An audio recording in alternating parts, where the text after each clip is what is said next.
What's going on, guys? It's Greg here, aka NYPrepper. It is Tuesday, January 14th, 2025, and I have another emergency alert to share with you guys. Right now it is 13:32 Eastern Time here in the United States, and we have some major breaking news coming in from Russia. So it does appear that Ukraine used more American long-range missiles to strike Russia last night. So the Russian Ministry of Defense reported today that Ukraine launched 31 drones, 6 ATACMS, and 6 Storm Shadow missiles against targets in the Bryansk region. But according to them, everything was shot down. Okay, so Russia is claiming 6 ATACMS, 6 Storm Shadows, and 31 drones, and they were all shot down. Obviously, they were not shot down because I showed you guys the videos yesterday, which in just 1 minute of this video, you could hear about a dozen explosions that were occurring at ground level.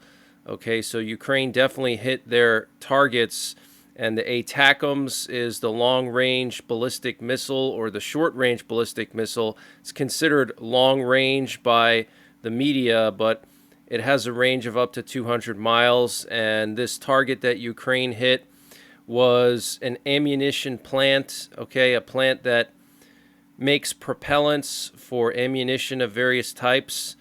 Okay, and about 100 miles into Russia from the Ukraine border.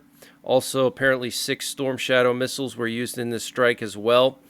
And this morning, the General Staff of the Armed Forces of Ukraine confirmed a comprehensive attack against targets in Bryansk, Saratov, Tula, and the Tatarstan regions of Russia. And this update was sponsored by EMP Shield. Guys, EMP Shield has created a special discount just for you, the listeners of the NYPrepper channel.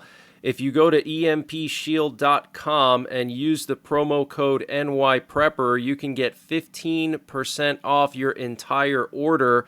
And why do you need an EMP Shield? Well, this is a special device to protect your vehicle, your RV, your solar generators, your radios from an electromagnetic pulse, which could be caused by a solar flare or potentially a rogue country like North Korea detonating an electromagnetic pulse weapon over the United States that's mounted onto a satellite. So protect your vehicles, protect your RV, protect your radios, protect your generators with an EMP Shield. Use my promo code NYPrepper to get 15% off. Installation is super simple. This is a veteran-owned business, 100% American-made, and the EMP Shields have been tested by the military, okay? And free shipping is included to the entire continental United States. And the link and the promo code are in the description below this video. And they said that in addition to damaging military industrial enterprises, they also took out surface-to-air missile sites of the Buk and Tor varieties. Okay, so they took out surface-to-air missiles and military industrial sites. And we're hearing also that Ukraine launched an overnight attack at the fuel depot in the Engels air base in the Saratov region of Russia. This would be the third attack on this fuel depot that stores fuel for Russia's strategic nuclear bombers, okay?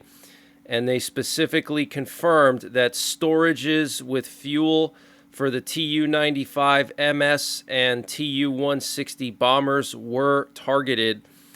And it was so serious that an emergency situation was declared by the Russian authorities in the Saratov region due to the massive fire after these waves of drone attacks over the last few days. So that would be the third drone attack in the last 3 days, basically every single day.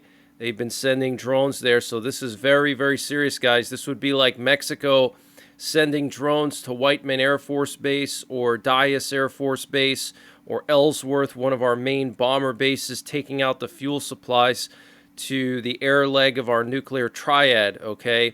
That would be very, very serious. And the German Defense Minister Boris Pistorius arrived in the capital of Ukraine for an emergency unannounced visit. Very interesting. And right now, this afternoon, we have emergency action messages going crazy yet again for the sixth day in a row. It all started last Wednesday with over 100 Skymaster messages, which we were monitoring live in my 24/7 stream with my home radio system here. And again, another day with a lot of emergency action messages being broadcasted. We're up to 15 so far today, and we're just in the middle of the day. Yesterday there were almost 50. Okay, and right now we have a presidential Doomsday plane up in the air over Missouri that is getting aerially refueled by a KC-135 Stratotanker that was scrambled from Milwaukee. Okay, so here you can actually see the aerial refueler, and the Doomsday plane turned its transponder off somewhere in this area right here, right after it got refueled. So this is very, very strange. I've seen this quite a few times, and it usually happens right before something big is about to go down. And in addition to that, we have a U.S. recon plane patrolling the northern shore of Cuba here and the Florida Straits. Look at this. Okay, you see how it was going back and forth east to west? These planes have a side-looking radar, so when they go east to west, it means they can see north to south. So it was looking at this area here, okay, from Havana and to the east of Havana, patrolling this whole area, keeping an eye out for Russian subs. Russia does have subs docked in Cuba, okay, so this is very concerning. We also have multiple sub hunters off the east coast of Florida. Okay, look at this. We have 3 sub hunters off the coast of Florida here doing a search grid. You can clearly see a search grid here, okay, going back and forth, covering this whole area. And then one of them was flying super low over here, which means that it might have had a bead on something and it was flying lower to get a better look, okay? But clearly a search grid pattern here off the coast of Florida. And then we have another one off the coast of the Olympic Peninsula in Washington, okay? If you guys don't know, Washington is where we have most of our nuclear-armed submarines, and it's where we store our Trident missiles, okay? So very important area here, and this sub-hunter's patrolling the mouth to the Puget Sound, basically, keeping an eye out for any kind of Russian recon drones or Russian subs that would be lingering in this area here. We also had a massive amount of reconnaissance over Eastern Europe and Northern Europe last night. So here you can see a NATO recon plane that flew through Poland and the Baltics and went all the way up to the Finnish Lapland, the Finnish Arctic, and then turned around and came all the way back, did a couple of loops by St. Petersburg, Russia, and came all the way back through along the border with Kaliningrad here. What's also concerning is this NATO AWACS plane that was doing loops or circles in Estonia and northern Poland. This is pretty rare to see it deployed from Belgium. It went to Estonia, did a whole bunch of circles here right near the border with Russia. Then it went back to Poland and did a whole bunch of circles here near the border with Russia in Poland, okay? So something's definitely going on. And we also have an aerial refueler off the coast of Norway here this afternoon, for some reason refueling something.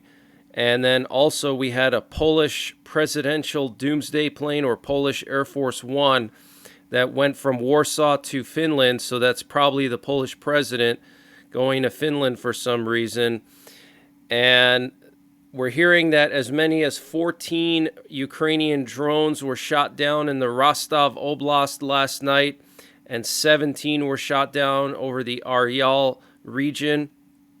And over the past 48 hours, Ukrainian drones, ATACMS, and Storm Shadow missiles attacked the Saratov oil refinery, the Engels oil depot, the Bryansk chemical plant, that's the plant that makes the ammo, the Kremny L plant, the gas tank in Kazan, the Argzintez plant in Kazan, and also they attacked the Tambov, Voronezh, Tula, Aryal, and Rostov regions. Okay, so massive attacks in the last 48 hours against Russia by Ukraine using Western missiles, long-range missiles conducting deep strikes. And the Russian FSB or KGB claims to have prevented an attack planned by Ukrainian intelligence services involving the use of toxic substances against employees of a defense enterprise in the Yaroslav region. Very interesting. And the Ukrainian President Vladimir Zelensky released a new video of the interrogation of a captured North Korean soldier taken prisoner by Ukrainian forces in the Kursk region. In the video, the soldier explains that he was wounded in battle. His unit retreated and he was left alone for up to 5 days before being captured by Ukrainian forces. According to the prisoner of war, the documents issued to him by Russia did not contain his real name or a photograph. Wow. And Germany will deploy 2 Patriot missile batteries in Poland and 200 soldiers. Wow. If that's not an indication that NATO is concerned about something happening, I don't know what is. 2 Patriot batteries deployed to Poland from Germany. And NATO Secretary General Mark Rutte is warning that if Europeans don't allocate more money for defense, then they will have to learn to speak Russian.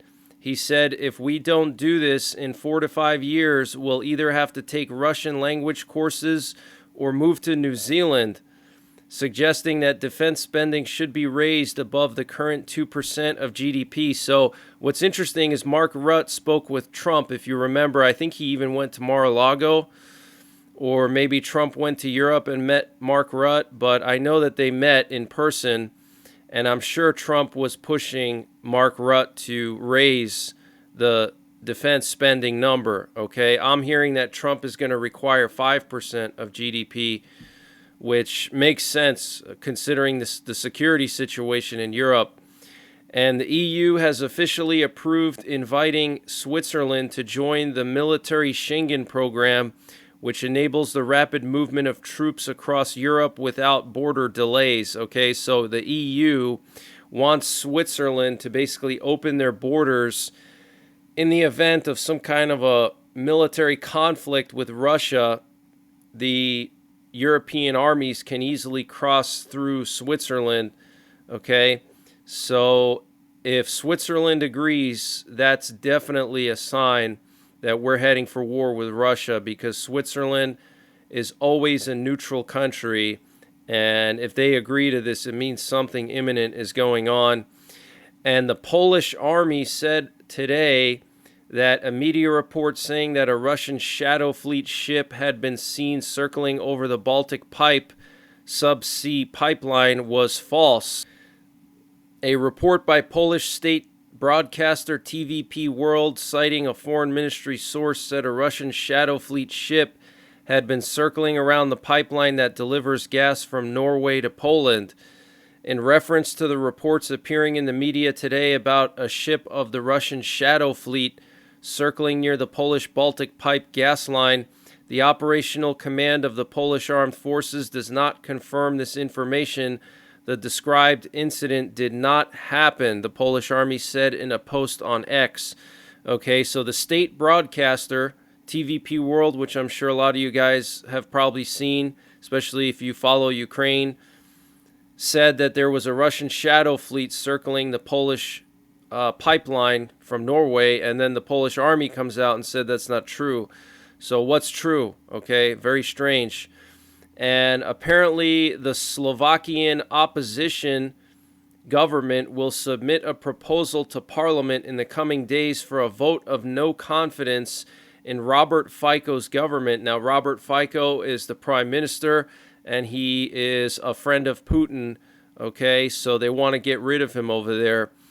And Denmark has confirmed its readiness for dialogue with Trump on Arctic territories, said the country's foreign minister Lars Rasmussen. Wow.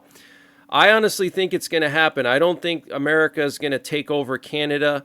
Okay, I think that there could be some kind of a union with Canada, sort of like the EU. Maybe there's going to be a Schengen zone or something like that, where Americans and Canadians can go in and out of each other's country without any major hassles, okay? I think we could see something like that with Canada. I don't think the U.S. is going to conquer Canada or take it over, but I do believe that Trump is going to purchase Greenland. I really do. I think Trump is going to make a big offer to Denmark, and I think it's going to be an offer that Denmark can't refuse. And Greenland is so strategically important for North America's defense, guys, okay? Greenland is close to Russia. It's close to the Arctic. We could put missile interceptors there. We could put ballistic missiles there, okay? We could put radars there, and all of that will basically put us a step above Russia in a major way in a nuclear war, okay? If we put missiles there, the warning time for Russia is a lot shorter, okay? Our travel time to hit Russia will probably be reduced by 50%.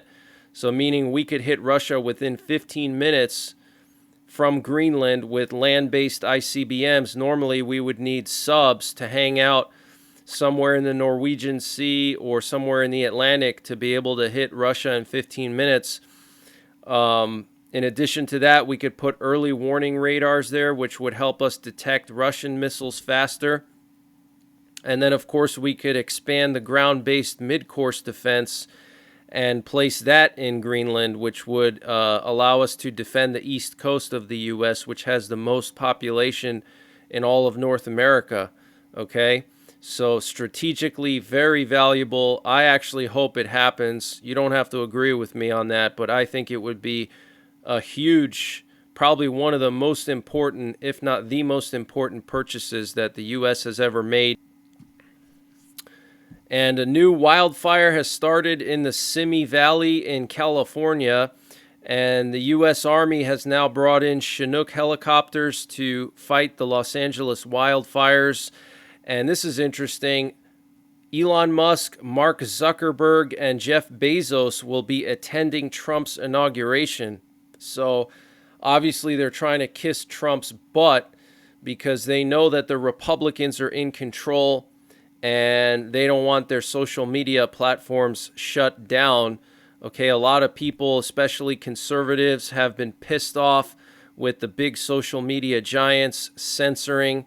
Okay, it's a big issue, and I think they want to kiss Trump's butt so that their platform doesn't get shut down or fined or whatever, okay, because a lot of conservatives, including myself, are really, really annoyed by the censorship. And here we have a U-2 spy plane that took off from Northern California and went up to the Canadian Arctic, went up towards Greenland, and it disappeared from the flight tracker over the Hudson Bay. Where it was going, I have no idea. Maybe to fly over Greenland, maybe to fly over Russia. Okay, this is very, very strange. Okay, I mean, for this time that we live in, it's strange. Back in the Cold War, this would be like, you know, an everyday occurrence. They would fly multiple U-2 sorties over the Soviet Union every single day, but to see one on the flight tracker heading up to the Arctic is not a good sign. It means that things are escalating, tensions are very high, and I don't believe that there's going to be any kind of a miracle treaty or anything with Russia. I don't believe that there's going to be any kind of miracle ceasefire in Ukraine. I think it's going to continue going the way it's going, maybe not as bad, okay, but Putin is not going to stop, okay, and Zelensky obviously is not going to give up either, but Putin for sure is not going to stop. He's going to keep pushing his agenda, okay, no matter what Trump offers him, unless Trump just basically kisses his butt, which Trump is not going to do, okay. But that's the latest breaking news that I have. I will be back later on tonight with another update. I will also be live on the Daily Excellence channel at 8 p.m. Eastern Time. That's 20:00 Eastern Time tonight. We're going to talk about all these things on his channel, so check him out, the Daily Excellence channel. Pastor Anthony, check him out.